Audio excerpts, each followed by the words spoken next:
1,389 micrograms per cubic meter.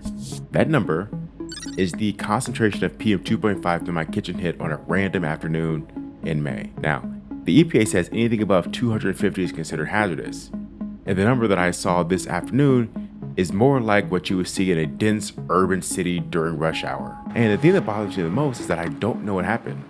I know I was in my office, and despite trying to log events, I'm still missing things.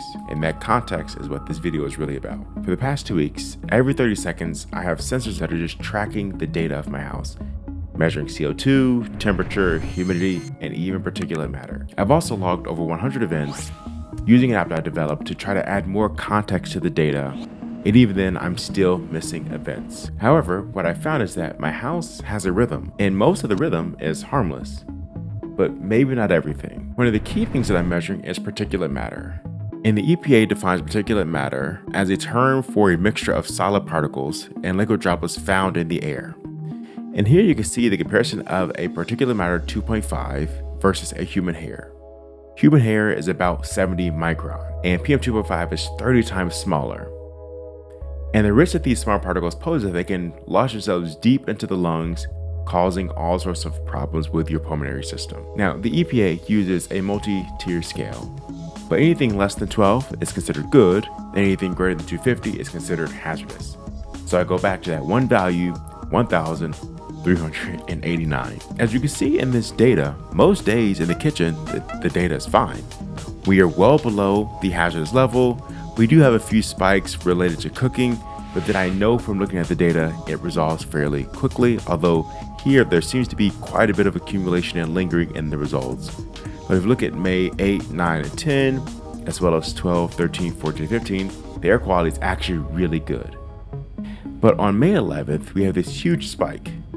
And despite my greatest efforts to annotate the data, I missed this event. On May 4th, interestingly, we had a huge cooking event, but we continue to have poor air quality all the way to May 5th. When I look at the top 5 worst kitchen events in my May 26 data set, we see that we have this huge unlogged event. We have an air fryer event that I've logged on May 6th, in which the air quality gets to 572. That is a really poor number. And then we continue to cook on May 4th, where I am also pan frying some food and air frying. This could be like making bacon and also reheating something in the air fryer, and we're hitting 440, very likely with the exhaust off for the sake of these experiments. On May 5th, we have some lingering events, and then on May 7th, we have a pan frying event that did not hit our hazardous threshold limit, but is somewhat unhealthy if you have some other breathing conditions. Now, fortunately, the kids play elsewhere while we're cooking, but this definitely gives me pause. What can I be doing to avoid these massive spikes? And interestingly, how long do these spikes last? Some of them, by looking at the data, only last about 10 to 20 minutes depending on the cooking style, while others, as I can see, might last several hours. Let's leave the kitchen and look at the office. The office tells a much quieter story. And here I have a small room where I'm monitoring the CO2 as I work throughout the day.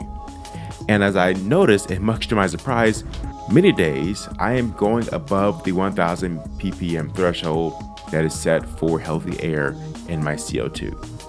Now, fortunately, this is easier to resolve just by opening the door or opening the window and taking a break throughout the day. But I wasn't expecting me to have this many days with elevated CO2, especially given how detrimental it could be to performance. But I also want to start running some experiments. If I sit in the room for 5 minutes with the door closed, what does that look like?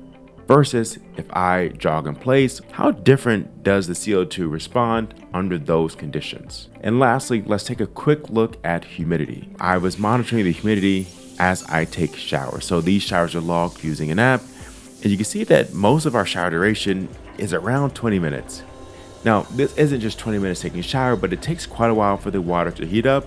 So usually as you're brushing our teeth, we turn the shower water on, and after about 5 to 7 minutes, it heats up.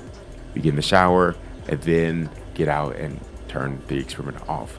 We have a double shower day, and you can see that with the shower already warm from one event there, we aren't doing the 7-minute preheat. And it's really cool just to see how This time changes as a function of our habits. So there are multiple ways I might attempt to handle this.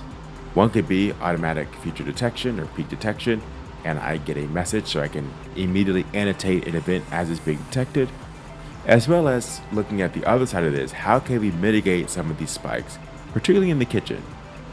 Are there ways that we can better use exhaust or start incorporating other filters to improve the air quality and reduce our exposure to hazardous air? If there's other experiments you'd like me to run, let me know in the comments below, and I'll see you in the next video.